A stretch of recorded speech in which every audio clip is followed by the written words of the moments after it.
Robots, cubes, lasers. Am I describing heaven? Basically, I'm describing one of the most iconic puzzle experiences in all of gaming, the Talos Principle. With the brand new Talos Principle Reawakened game that's freshly released, thank you Devolver Digital for making this video possible, I want to get back to this game's roots. How are speedrunners beating the original game, and which methods proved to be the fastest? When I was doing my investigation, I stumbled upon some of the most cursed, aka the best, methods of gameplay that I've seen in any game. These speedruns vary as wildly as multiple hours of puzzle solving, all the way down to mere seconds of glitches. Knowing how many secrets there are in the Talos Principle, what technically constitutes finishing the game? So in order to understand the meme runs at the end of the video, we should go through all of these endings and how speedrunners are beating them with unrestricted FPS. Eternalize is normally completed by finishing all of the puzzles in worlds A, B, and C, and then walking through the giant door in the world C hub area to start the ending sequence. This is generally considered to be the fastest way to casually beat the game. However, through some clever puzzle completion and skips,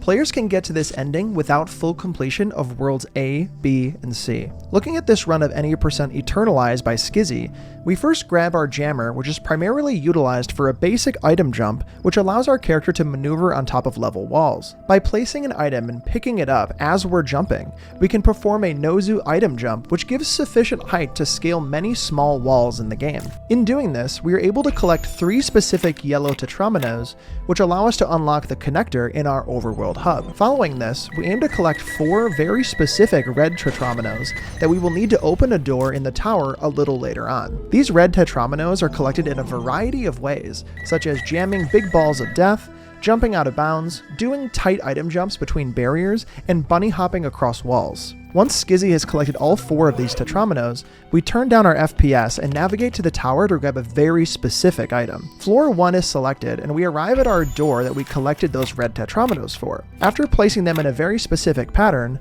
we place a connector on the wall of this puzzle in order to stealthily break it out of its puzzly prison. If you couldn't tell, you're not supposed to be able to do that. Now that we have a puzzle element outside of a level, Skizzy takes this connector and jumps off the tower and runs over to a specific edge of the overworld map. By placing the connector to push our character's body through this wall into out of bounds territory, we can fall directly down to the World C hub and walk into the door from behind. From this point, we navigate to the final terminal and eternalize our world record time of 3 minutes and 46 seconds. Next up, we have the messenger ending, which is casually the most difficult ending to achieve in the game. You could think about this route as the 100% or completionist ending of the game. In order to complete this normally, you need to do all of the levels, collect all of the sigils, collect all of the stars, open the star doors, collect all of the gray sigils, and unlock the 6th floor of the tower with the code. In addition, this code is different for everyone's playthrough of the game, so you need to get your own numbers from signs next to the entrance in the star levels. Once you do so, you will get your full ending. If you had guessed speedrunners don't do all that, right? You'd be correct. The run begins in a similar fashion by collecting the 3 yellow sigils to unlock the connector, and then the 4 red sigils to be placed in the tower. However, this is where the run diverts from the last one. Instead of taking this connector to the edge of the map, we fall directly on top of the roof of the entrance of the tower. By placing the connector on the roof and using it to push our character through the wall behind us, we fall through the floor into the lower level of the structure. Skizzy navigates around to the top of the teleporter room and falls through the geometry to teleport directly to our ending. Interacting with the final terminal gets us this world record of 3 minutes and 12 seconds. I would argue the most interesting of the 3 core runs of the Talos Principle is Transcendence, which requires the player to ascend to the top of the tower in the hub Nexus world and complete all of the puzzles in each of the floors. If you have unlocked the basic Eternalize ending, then you have all the sigils pieces necessary to start the process for this ending casually. The collected red sigils are used to unlock the gate in each floor. Additionally, starting on the 3rd floor, you will need to unlock the sequential floor by using a computer terminal, and the necessary password is typically found in one of the terminal documents. The ending is completed once you reach the very top of the tower. But Bobby, is this how speedrunners do this? This Transcendence world record by EDB kicks off by doing many more puzzles than the previous 2 runs. But don't worry, I'm going to summarize all of them. Basically, our runner EDB needs to collect exactly 4 yellow sigils to unlock the cube in our overworld for later. I highly recommend checking out the run to see each level in full, but here are a few highlights. Jumping on electricity, wall jumps, and the fastest level that exists in the game. We also need to collect exactly 9 green sigils, the first 4 of which are used to open the gate to grant us access to the upper area and consequently Area B. Then, the remaining 5 green sigils are used to unlock the gate guarding the levels inside of Area B. Here are my highlights from the green levels. Paint buckets used for launching between levels, and more paint buckets used for launching between levels. After entering Area B and taking the elevator down, we proceed to enter Level 3, where we will be collecting our final tetrominoes of the run. All of the following tetrominoes will be red, and add to our collection of red tetrominoes from the first half of the run, 8 from the beginning, and 5 from the second half,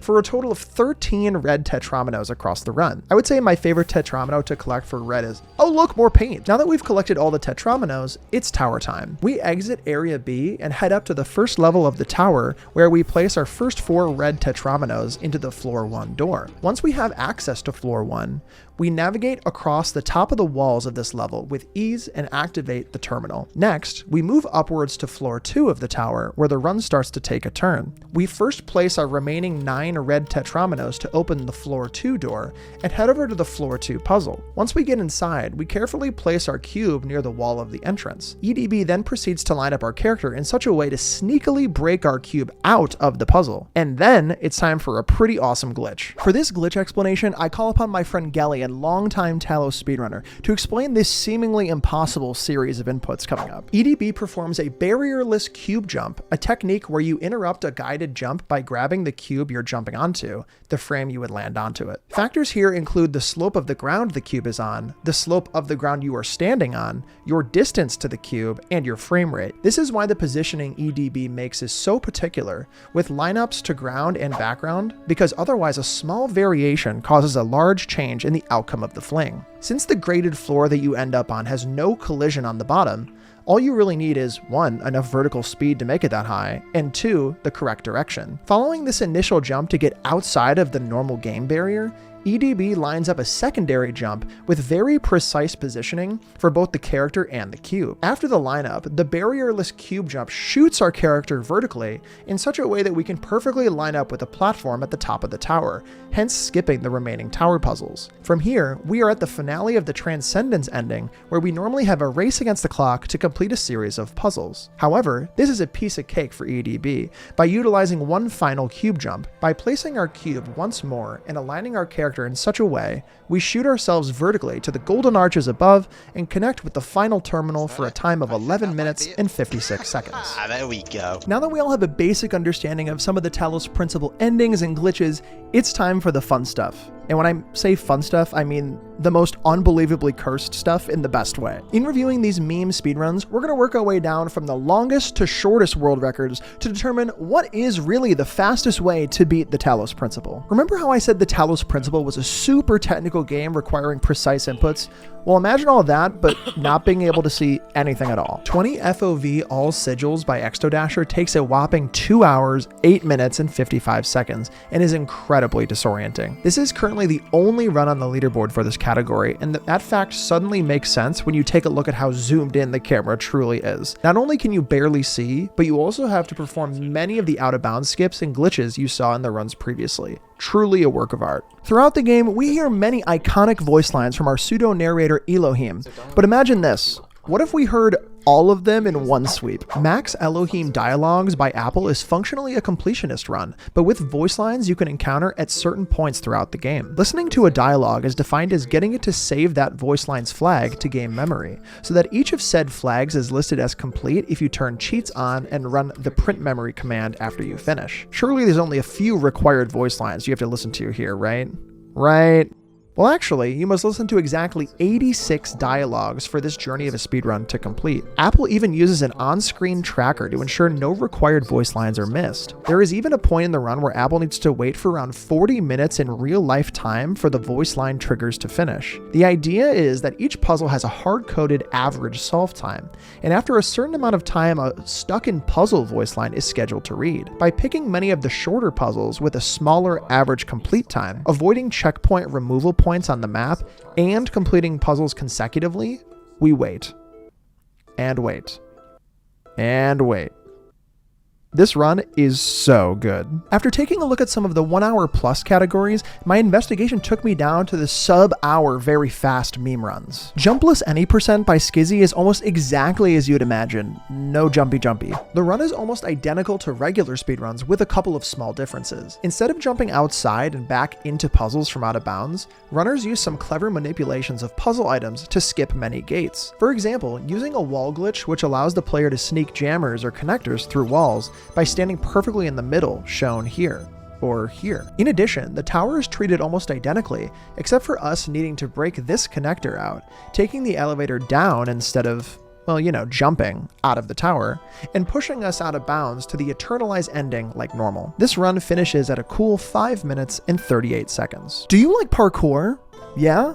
Well, boy oh boy do I have a run for you. The min use any percent 8 presses by Gelly restricts our amount of mouse clicks to the bare minimum required to beat the game. It's functionally the opposite of the jumpless any percent you saw previously. The key here is exploiting the physical geometry of each of the levels to collect our required tetrominos for the tower abuse as we've seen in previous runs. My highlights for this run are the pixel perfect jumps needed for some of these levels, like this rock jump to get out of bounds that takes almost a minute to get perfect, this precise jump that requires the perfect landing spot, or this 15 FPS bump jump to get over the wall at the very beginning of the run. Gelly successfully completes this run sub 10 minutes with a 9 minute and 29 second world record. The next run has arguably the hardest self-imposed challenge you can find in any video game. Who needs seeing things when you can simply just walk backwards? Only Walking Backwards by Exodasher is truly beautiful, and Exodasher themselves describe this run perfectly. Yeah, it's pretty nice to have just something stupid to do. This is pretty nonsensical, so. The hardest part about this run is probably having the maps memorized to the point of being able to do them in reverse in a lot of ways. My personal favorite part of this run is where Exodasher has to avoid lasers and explosion balls while also walking in reverse and not being able to see the danger around them. Oh man. Just barely made it. This run is completed in 11 minutes and 37 seconds. We've finally made it, the definitive fastest way to complete the Talos principle. All of our research has came to this very moment. The quickest way to get an ending in the Talos principle is with turbo % messenger ending. With the turbo cheat enabled, our character gets an enormous boost in speed and allows us to bunny hop over the entire world to our teleporter. When we reach the overworld hub, we get in the elevator and beeline towards the tower. Once at the tower, we kick off a new glitch called elevator skip. If we call the elevator, a flag called busy is set to true. While busy is true, we can't call the elevator to any other floor. Once the elevator arrives, busy is set to false. The key here is that if we call the elevator to the floor we're currently on, busy gets set to false, and there's a slight delay in which it's set. We take advantage of said delay by setting the elevator to a different floor, and the elevator will start moving while busy is false. By selecting another floor, these calls get canceled and awarding an open door elevator while it's moving. Please check out Dark Kid's video here for a more detailed explanation. EDB in this run takes advantage of this type of skip and escapes the elevator while the door is open, allowing them to fall down the elevator shaft. While having low FPS and the ability to jump high with turbo, EDB is able to scale the corner of the elevator shaft to get out of bounds and get access to our messenger terminal for a world record of 1 minute and 10 seconds. Seeing the variety of different ways that speedrunners are breaking the original Talos principle has made me so excited for the new release of the Talos Principle Reawakened that's out right now. With so many new additions like the new chapter called In the Beginning, level editor allowing the community to shape new worlds, developer commentary, and the full game being remade in Unreal Engine, this game is sure to be a hit. I want to say thank you to Devolver Digital for sponsoring this video, and thank you to the entirety of the Talos speedrunning community for being awesome people. I look forward to seeing people try out the newest installment of this legendary puzzle game, and I will see you all in the world of Talos. Also, please remember to subscribe. Thank you.